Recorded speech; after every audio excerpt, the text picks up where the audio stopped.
Hola, ¿qué tal amigos de la orilla del miedo? Como todas las semanas, les enviamos un saludo y les agradecemos las historias que hemos recibido de parte suya. Un abrazo. Hoy les traeré una historia de un par de primos de algún lugar de México. De nuevo les agradecemos y le enviamos otro saludo. ¿Por qué no?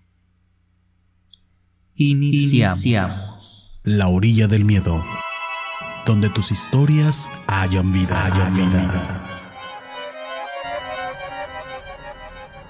Fernando, mi primo, y yo fuimos inseparables desde niños.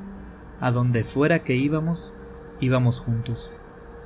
Quizás esta amistad que teníamos se debía a que éramos prácticamente vecinos. Nuestros padres habían construido sus respectivas casas en un terreno que mi abuelo les dejó, así que vivíamos muy cerca. Supongo que esto ayudó mucho a que nuestra relación fuera tan cercana y estrecha.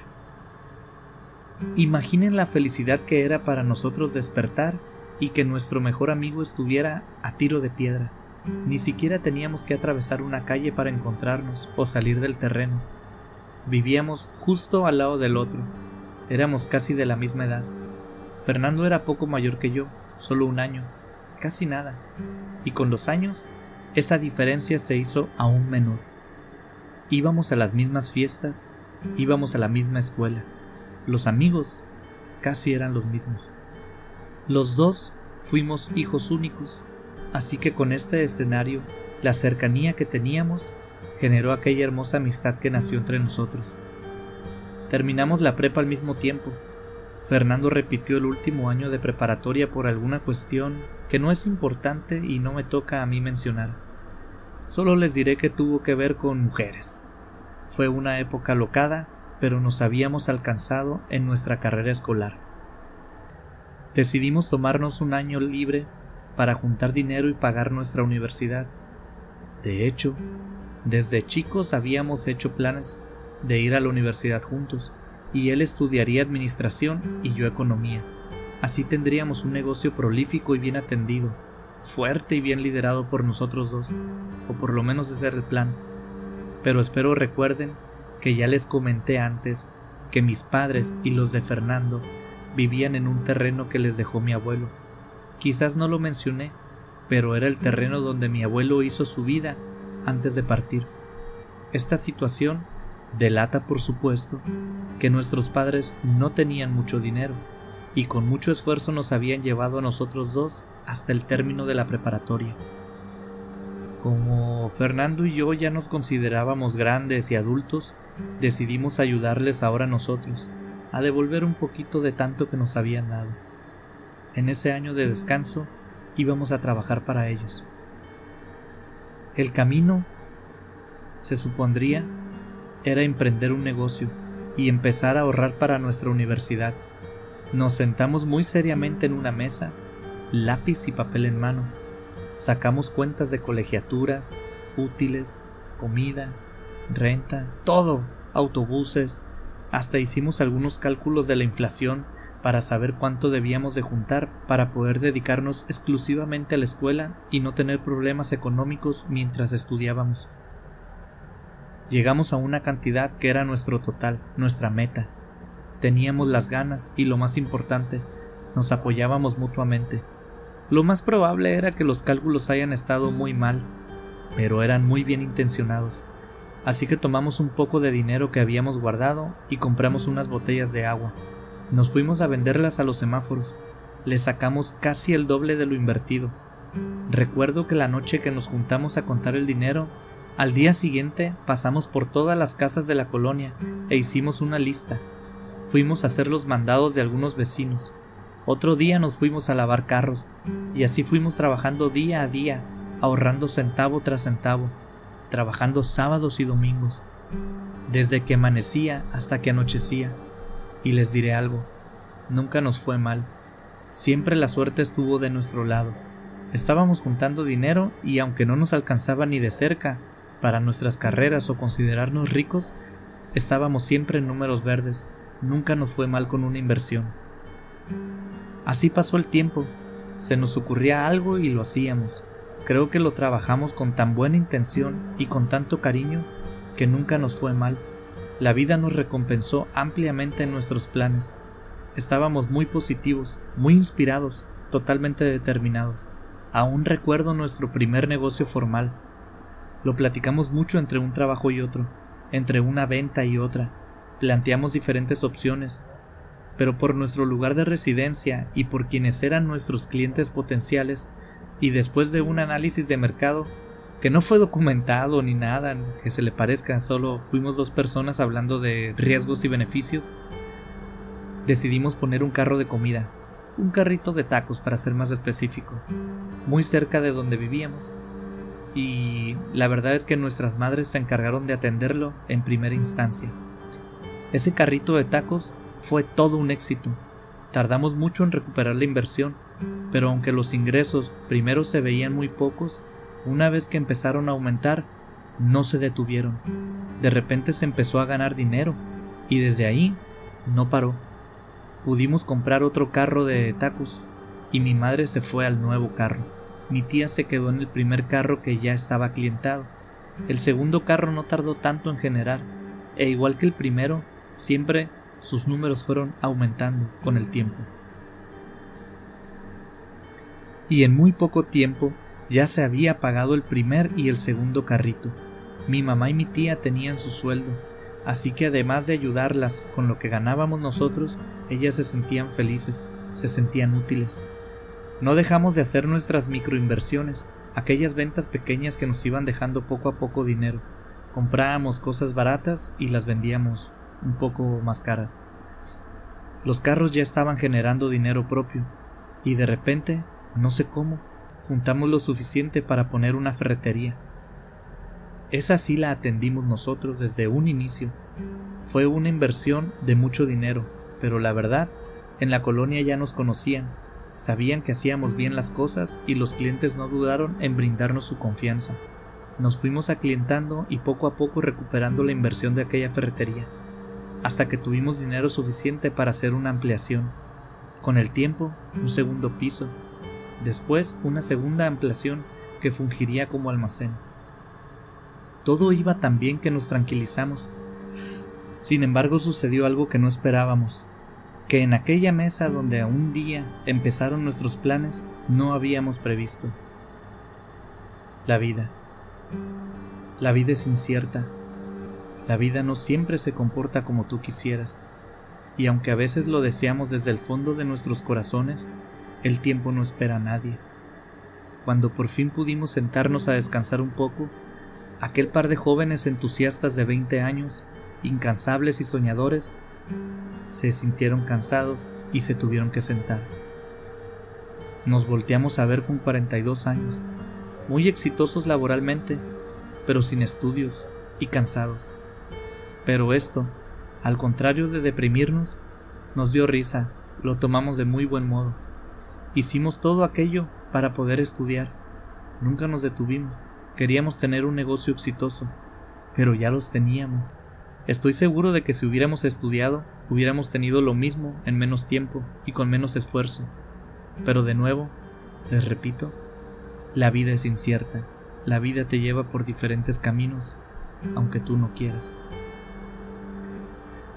Así que esa noche, cuando cerramos la ferretería y compramos unas cervezas para sentarnos a platicar, esa noche que nos dimos cuenta que ya habíamos llegado a donde queríamos y discutimos acerca de si seguir adelante o disfrutar lo que ya habíamos hecho, la decisión fue unánime. Nos tranquilizaríamos un poco. Teníamos dinero en nuestras cuentas, nuestros padres estaban bien, de hecho los carros de tacos se los regalamos a ellos, uno para cada quien, y con eso ellos gozaron de mejores ingresos, así que decidimos sentarnos y descansar un tiempo. Seguimos trabajando la ferretería como empleados, con un sueldo, y la ganancia que se generaba se dividía en dos y se depositaba en la cuenta de cada uno. Fernando y yo ya teníamos nuestras casas, yo aún la estaba pagando. Mi primo la había comprado de cash, billete tras billete. La casa donde él vivía ya era suya y él mismo la había elegido. ¡Qué suerte tenía mi primo Fernando! Me sentía muy orgulloso de él. No pasó mucho tiempo cuando Fernando comenzó a salir de viajes, empezó a disfrutar la vida, como comúnmente se dice, a ir a bailes, a tomarse más de una cerveza. Yo seguí con una vida tranquila, pero él se alocó un poco, por decirlo de algún modo, se liberó. Y poco a poco nos fuimos distanciando. En uno de sus viajes volvió acompañado. Venía acompañado de una mujer, su primer pareja, después de tantos años. En todos estos años anteriores, ni él ni yo nos habíamos fijado en las mujeres como parejas formales. ¿Habíamos tenido novias? Sí, pero casi todas se terminaban hartando, yéndose, por nuestro ritmo de trabajo.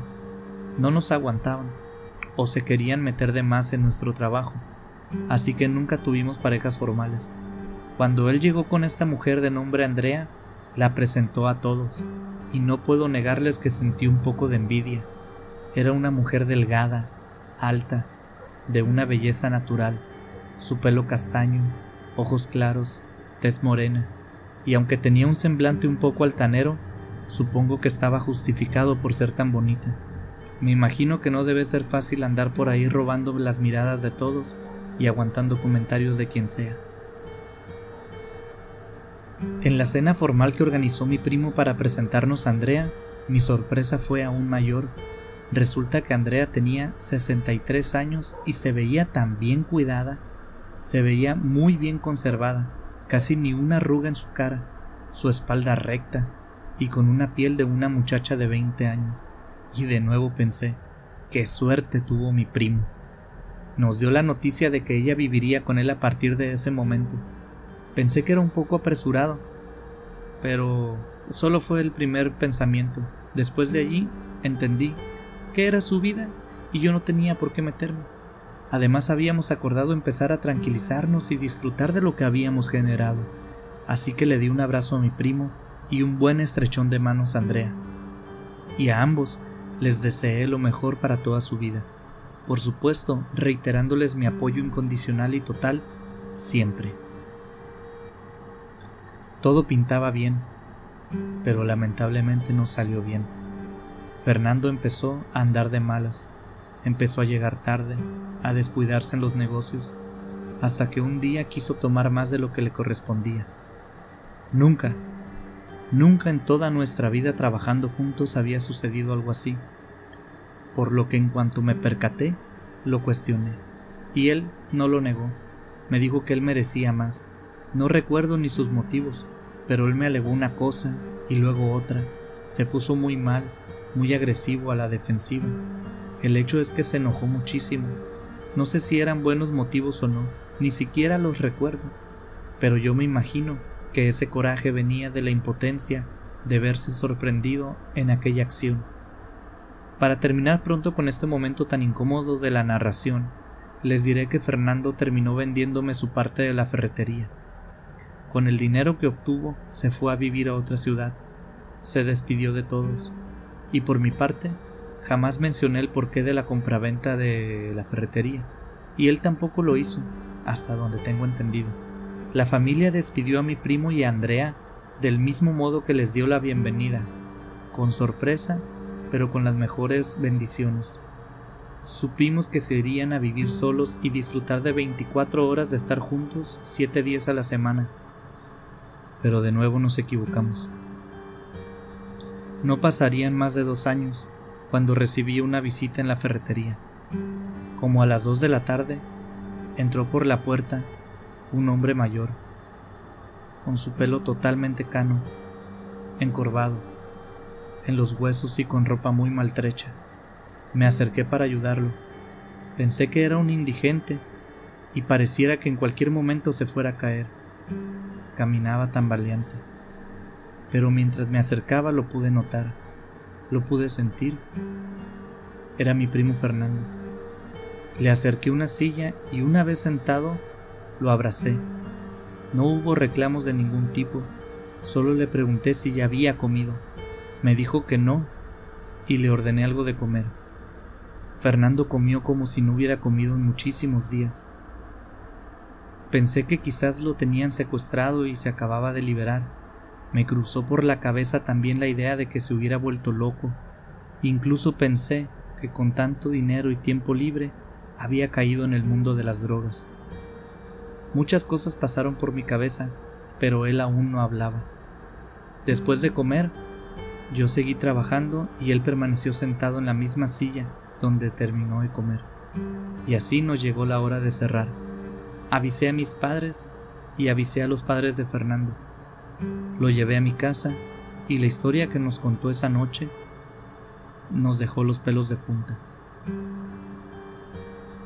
Nos confesó que todo lo que había pasado para que su partida ocurriera había sido idea de Andrea. No dijo específicamente qué fue, pero me volteó a ver y luego inmediatamente miró al suelo. Pude ver la vergüenza en su cara. No fue una disculpa formal, pero pude ver que estaba arrepentido de lo que había sucedido. Y yo no necesitaba más. Mi primo necesitaba de mi ayuda, y yo estaba dispuesto a ayudarlo. Imagínense ustedes. Pónganse en mis zapatos y no me juzguen. La persona que más estiman en el mundo comete un error y vuelve arrepentido y pidiendo ayuda. Por supuesto que uno debe estar allí. Así funciona la lealtad. Los primeros días fuera de la ciudad viviendo con Andrea fueron muy dulces. A decir verdad, casi en la primera semana se casaron. Una ceremonia pequeña. No hubo invitados, solo ellos dos. Y así continuaron, sin amigos de pareja. Solo vivían ellos dos en aquella casa que Andrea había conseguido, haciendo lo que hacen los recién casados, supongo yo. Esa información no me la dio. Solo nos contó que las primeras semanas fueron muy bonitas, pero no pasó mucho tiempo para que Fernando enfermara del estómago, y poco a poco se fue poniendo peor. Fue al doctor, pero no le encontraban nada. Andrea hasta le empezó a cocinar una dieta especial para no recargarle el estómago, una dieta que su doctor le había dado especialmente, pero nada conseguía curarle. En alguno de aquellos días que mi primo y su esposa estaban en su casa, él la llamó, pero su voz era muy débil. Como ya les había comentado, se puso muy enfermo. Ya casi no caminaba, pero reunió fuerza y se puso de pie para ir a buscarla. Él pensó que sería una sorpresa agradable alcanzarla en la cocina y darle un abrazo por la espalda, y quizás, si la fuerza lo asistía, un beso en la mejilla. Dependiendo cómo salieran las cosas, él iría improvisando. El detalle era darle una sorpresa. El hecho es que salió de su habitación y caminó torpemente por algún pasillo de aquella casa. Pasó por un cuarto que Andrea había reclamado como suyo. No lo había comentado, pero el pasatiempo de Andrea era pintar, y le gustaba hacerlo a solas. De hecho, le pidió a Fernando nunca entrar a aquel cuarto, y ella allí pasaba mucho tiempo, siempre a puerta cerrada. Nos dijo que ella lo había llamado el cuarto donde la magia sucede, y siempre permanecía cerrado. Pero él nunca le vio nada de malo. A decir verdad, pensó que solo lo hacía para que nadie viera sus cuadros antes de que estuvieran terminados, o sabrá usted por qué, pero él respetó esta petición. Ese día, no sé si para bien o para mal, pero el cuarto estaba abierto, la puerta estaba abierta, y cuando Fernando pasó junto a él, lo que vio dentro lo dejó boquiabierto. No supo cómo reaccionar. Era tanta su incertidumbre y desconcierto que tuvo que entrar. Dice que vio una mesa larga, con algunas cosas extrañas sobre ella, plumas, frascos con tierra negra, varias bolsas como tejidas a mano, cerradas, pero lo que no pudo dejar de ver fue una especie de altar que estaba sobre aquella mesa. Sobre aquella mesa había otra pequeña mesa, con algunas piedras y con alguna especie de figura dibujada con tierra muy negra, pero no era arena negra como las de las playas, era tierra, pero negra, muy rara, y tenía un montoncito de pelos en el centro. Parecía cabello, y se parecía mucho al cabello de mi primo Fernando. Se tomó su cabellera, la frotó en cuanto vio aquella escena. vio en medio de aquella figura formada por la tierra una suerte de muñeco hecho con papel aluminio, del que le salían algunos cabellos y eran muy parecidos a los que estaban sobre la mesa. Luego vio unas agujas a la altura de lo que sería el vientre de aquel muñeco que estaba hecho de papel aluminio. Lo tomó y lo levantó, lo miró de cerca, y mientras lo sostenía, un olor muy fuerte y asqueroso le hizo retroceder y soltar aquel muñeco. Cuando nos contaba esto, su cara se retorcía como si en aquel recuerdo aún pudiera sentir el olor. Lo desenvolvió rápidamente y encontró un pañuelo dentro. Un pañuelo que era de mi primo Fernando. Él no se había dado cuenta, pero cuando lo vio entre aquel papel de aluminio, se percató que hacía mucho tiempo que él no lo veía, lo tenía perdido, y lo encontró dentro de este papel de aluminio. Dejó aquello sobre la mesa y salió lo más rápido que pudo de la casa. Por su enfermedad, no podía moverse rápidamente, así que fue un milagro que Andrea no lo encontrara de camino a la salida, porque estaba bastante mal. No comía bien desde hacía algunos días, y si lo hacía, sabrá Dios qué le estarían dando a aquella mujer de comer, y su estado cada vez empeoraba más. Él nos contó que cuando salió de aquella habitación donde la magia sucedía, salió con la cabeza hecha una maraña de pensamientos. No sabía si regresar a su habitación o confrontar a Andrea, preguntarle sobre aquello. Así se quedó un momento de pie mirando aquel cuarto privado de su esposa, ahora desde fuera, y entonces escuchó unos sonidos a lo lejos. Parecían venir de la cocina. Era Andrea, quien como cada día le preparaba su comida. Ya no tardaba mucho en que le llevara su plato a su cama. Cuando recién llegaron a vivir a esa casa, comían en el comedor. Pero cuando él empezó a ponerse débil, ella le llevaba el desayuno, ella le llevaba la comida y ella le llevaba también la cena a la cama. Entonces entendió todo. Entendió que estaba siendo envenenado o embrujado. En ese momento no lo sabía, pero lo entendía. Entendía que algo estaba muy mal. Pensó de nuevo en confrontarla, pero se dio cuenta que no estaba en el mejor de sus momentos, así que se encaminó hacia la puerta, muy despacito y en silencio. Abandonó la casa, agarró un taxi, pidió que le llevaran a un hotel, y así nomás se fue, sin decir nada a nadie. Duró 3 noches en aquel hotel, pero las noches fueron horribles. Soñaba con Andrea gritándole cosas en algún idioma raro que él no comprendía, pero por la forma en que Andrea gritaba esas cosas, sabía que aquellas palabras envolvían rabia, furia. Él solo se limitó a intentar no dormir, pero sorpresivamente le ganaba el sueño. Después de 2 días pudo comer, y comió como si no hubiera comido en siglos. La comida se le asentó en su estómago, tranquilamente. Después de la 3ª noche, Fernando sale del hotel, se dirige hacia la estación de camiones, compra un boleto y llega hasta nuestra ciudad. Llegando, tomó un taxi y llegó hasta la puerta de la ferretería. Aquí es donde la historia de él y la mía se unen y se vuelven una. Al día de hoy, Andrea no ha venido a buscarlo. Fernando nunca ha pedido su parte de la ferretería o algo así, reclamado derechos. Hoy trabajamos juntos de nuevo. Él viene y trabaja todos los días en la ferretería, con todo su empeño. A veces platicamos sobre Andrea, y él dice que vive en un miedo constante, porque aún, en sueños, la ve y la escucha. Pero no son como sueños comunes y corrientes. Es como si de verdad la viera en su habitación, en la entrada, parada en el marco de su cuarto, mientras él está acostado intentando dormir, y le grita en aquel extraño idioma o lengua. Dice que él piensa que no quiere que regrese, que lo intenta asustar. Ella se quedó con todo el dinero de mi primo, pero a él no le importaba nada. Otro hecho es que mi primo no entró al hotel con el aspecto, aquel que llegó a la ferretería. Él entró débil, sí, enfermo, Sí, pero no al nivel con el que llegó a la ferretería. En solo 2 o 3 días, él decayó hasta encontrarse hecho aquella persona que hoy estaba conmigo. Entró con su cabellera normal, pero salió con el pelo cano. No lo sabe con seguridad, pero sabe que en algún lugar, en la distancia, aquella mujer aún lo odia por no haber podido terminar con lo que empezó.